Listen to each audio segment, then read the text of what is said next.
Welcome back, everybody, and it is a freaking awesome time to be back in the garage finally with the old LTD Quicksilver here, and the Temu build is 90% done. I would say we had just gotten it back about a week or two ago now from Pro Nitrous. So Eric over there at Pro Nitrous, as you saw in the thumbnail, absolutely crushed it with wiring this car. That was where the last video led off to. It was going off to wiring, and I can't say that but the best things about what he does and how he does it. Everyone's a little different, but he crushed it. And when I mean he crushed it, like went above my expectations. He sent daily updates and calls and texts and everything in between, letting me know where the car was and how, you know, if there's a way I wanted to do it, and just kept like that really good customer service connection with me the whole time. Sent me spreadsheets. So Pro Nitrous is located in Greer, South Carolina. And if you guys need a car wired, you got to go there. He does everything from your typical restoration all the way up to your X275 race cars. So this one was really easy for him, he said. Obviously, we're just doing the Holley and the dash. Everything else is factory wired still in the car because they were no need to mess with that. All that stuff works.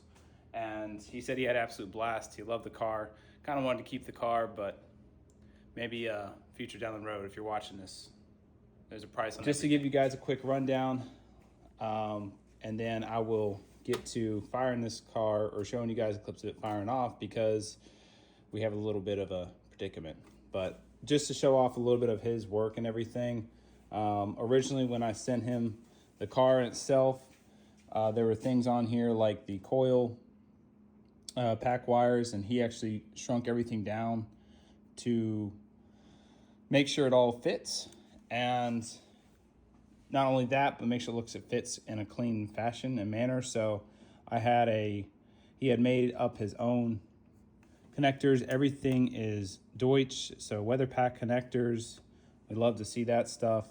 The injectors, I had adapters on. He took those off and repinned everything. So just to make it as clean and tight as possible, which you couldn't ask for a better, in my opinion. I could never do anything close to this. But little things also too that you just love to see. Everything is labeled, and I mean everything. So for instance, the map sensor's labeled right there, boots on connections. I mean, these are the things that you pay for the extra mile. This is my last car that had already been wired when I bought it, but there was a lot of red wires on there. We'll say that. You know, mounting things like here, everything is Deutsch, shrink wrapped, labeled. You just can't ask for better, in my opinion. When we got it there, I think a total of maybe 10 days, total days. So he had some late nights. I mean, he went above and beyond to knock this out for me. All the way down to, you know, this IAC we're not going to run, but it is wired in case I do want to run an IAC sensor. So he left that in there. And get back to, even just an extra, like, shows you how well he took care of us. The adapter for the O2, I didn't have this adapter here, so he literally took the one off of his car and gave it to me. So the car would be ready, and I can come pick it up, last weekend, whatever that was. So CO2, everything's mounted. The board that he told me to go with, I totally forgot. So, other thing in life, side gig, got a shop dog. This is Enzo. Enzo, are you camera shy? Enzo, come here. Come here. Come here, buddy. There you go. This is Enzo. He's a new addition to the fam. And he's just turned 5 months yesterday. Australian Labradoodle. So he's our new buddy. Give me a shop dog. Give me a shop dog. You like race cars? Sure. Anyway, so the wiring board is actually a leash electronics. Love this board. You can see it's mounted perfectly. I love the placement of it. Everything is labeled. He gave me extra fuses. We got ignition, start, fan, trans fan, fuel pump 2, shifter, trans brake, coil injectors, and ignition is the first one. It's not in order, but so even down to a fancy bulkhead. We had the pre-existing power wire, and he just ran a nice bulkhead through there that goes all the way down the car into the back and splits right there, which goes to power the front of the car. I mean, just awesome stuff like that. The Holley is tucked right behind the radio in here, and all the wiring literally is, I mess with it some because I got to add some stuff, but all the wiring is nice and tucked underneath here, so you won't even see it sitting in the car. So, I mean, he just crushed it, honestly. Shifter. He even had a cool detail where, for most people, whoever has Holley, know that, or really just any ECU, know that you have a cord usually hanging out from your Holley and it just sits in the floorboard. A lot of people, Cletus does this, and others now I've seen too on cars. It's nothing new, but maybe within the last couple years I've been seeing them, is this pass-through. So this is just a USB pass-through. You get a double-ended USB female end or male end, and this is a double-ended female end. And then your Holley cord connects to the back of this. You can tuck the Holley cord away. When it's time to do tuning things, you just plug into there, do your beep boops, and then when you're done, you go racing.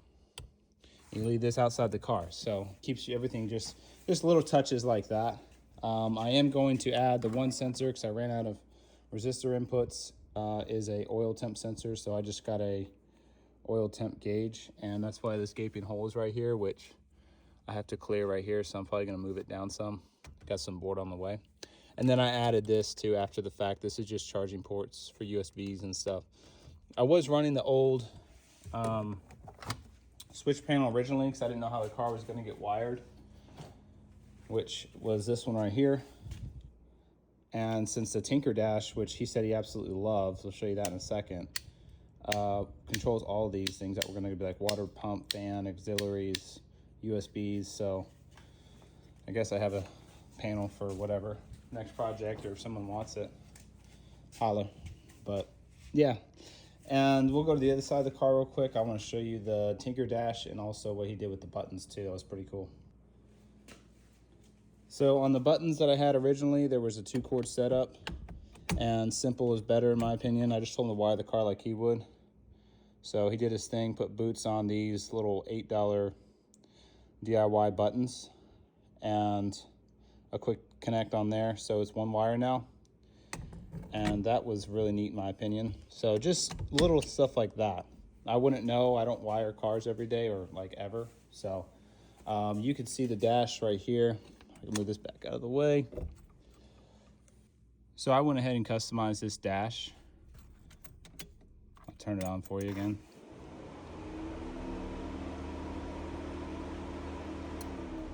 Pretty freaking sweet.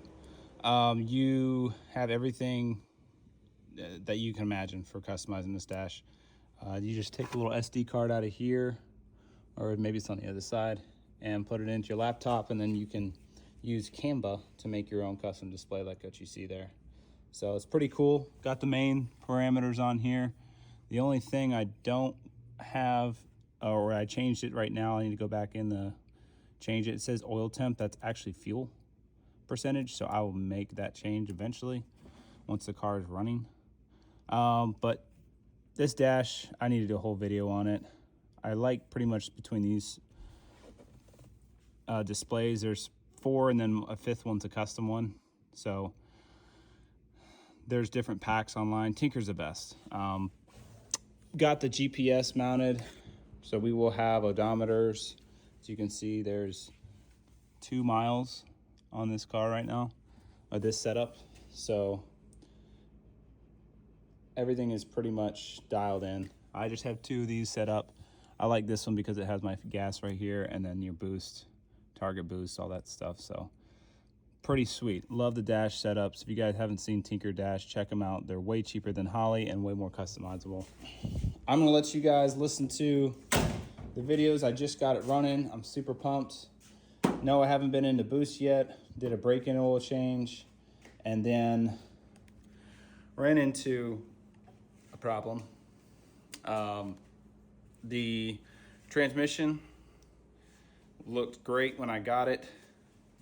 However, when I went on the ground and got the car running, I ran into the issue of the trans brake not working. And when I was told it's also a pro brake, so that means reverse isn't working. So this car had to get pushed out of the driveway to go around the block and test it a little bit and get, just make sure everything was working right. Had a couple leaks. That was a nightmare fuel-wise. Had to replace a couple fittings, but finally ironed that out over the last week or so. So I think there's one small leak on the tank I'm gonna fix, which is no biggie. But the transmission is getting pulled today, so I'm gonna pull that in today's video.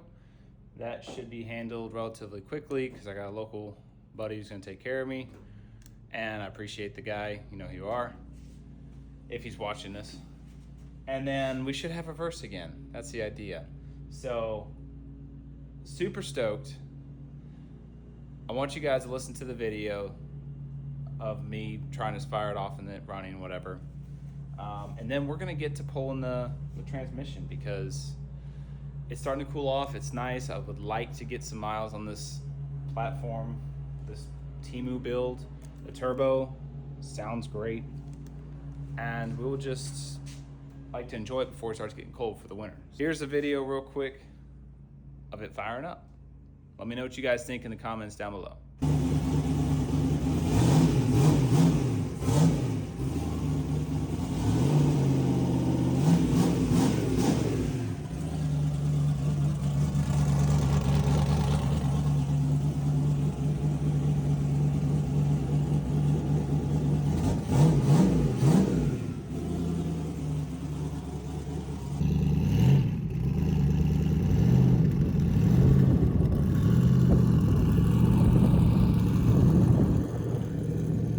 There you have it. Sounds pretty sweet for a sloppy stage 3 cam and some thrown together Temu parts. Everything's great, 180 degrees, it runs fine. I've idled it a couple times, took it around the block like you've seen. And only thing is the no reverse issue. So now, unfortunately, we gotta pull the trans, but it's not the end of the deal or end of the world. And do a couple other things too. So this is my redone to-do list. Everyone has one if you know you're a car guy. So those gauges, got to fix that. Got the ABS board on the way. The temp sensor for the gauge, I have to tune that, as well as the or play with it in the dash. That's a whole separate thing on the ohms and resistance for temperature to read correctly. Trim, I got interior trim, pillars, stuff like that. I got to paint and sand, little stuff. Fuel tank line I just mentioned earlier, and got a new dipstick. Back here, it's just willy-nilly tied up because we're pulling the trans anyway, but I'm gonna secure it to the firewall there. So, refresh trans, radio was working on putting that ABS board in there, whatever, then the sound just went out randomly. So, probably just a wire loose, fix that. Didn't say this, but the rear main seal is leaking. I guess that's the only downside, but since we're pulling trans anyway, I have a new rear main seal already that'll get swapped. Driver's side fender does touch the tire a little bit, so I have to roll it just a little bit more. I.e. roll it with some heat. Little ding dings, there you go. And then last two things, needs an alignment for sure. And we're gonna get this thing dynoed. So there's leftover fittings. The shop's actually a mess, I'm not even gonna lie. But probably rambling at this point. If you guys like this stuff and you like the fact that you don't have to spend $1 million on car parts to have fun and enjoy it and make some okay power for a street car, drop a like. Let me know. What are you guys building? If you are, what's your winter project? It's coming. There you go. Let me know down below. So now, out of the way. Temu build is officially done. minus the reverse issue, which we're gonna fix right now. So I'm gonna stop talking. You're gonna get some wrenches. You're gonna...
All right, so finished up, got the transmission out, and rear main seal is replaced. Sorry, it's dark, light died. But yeah, that's pretty much gonna be it for probably this episode. Gonna get this off and fixed, and hopefully when I get it back, I'll throw it in the car real quick. No more leaks. Please, no more leaks on the car. As always, jdracing.shop, first link down below. And also I will attach Pro Nitrous's Facebook page because they did just an awesome job. And you guys need to check them out if you're getting your car wired. So that's it. Hope you guys enjoyed it. So happy that the Temu build lasted this long, like at all. Great oil pressure, 40 pounds. 30-ish once it's hot, so for as kind of a cheapo job that I did, I was expecting low oil pressure, but fingers crossed that holds on. Really curious to see how this thing does once I actually get some boost and some miles, and we'll do some cruising around probably next video when I make sure everything's good to go. We'll go ahead and ride around a little bit, try to get some in-car footage and everything like that, show you a little more about the dash and stuff like that. So pretty pumped. This close to really enjoying this car, making some really cool content. If you guys like this stuff, you know what to do. Drop a like down below. Like I said, make sure you check out jdracing.shop and let me know what you're working on. Until next time, see you guys later. Peace.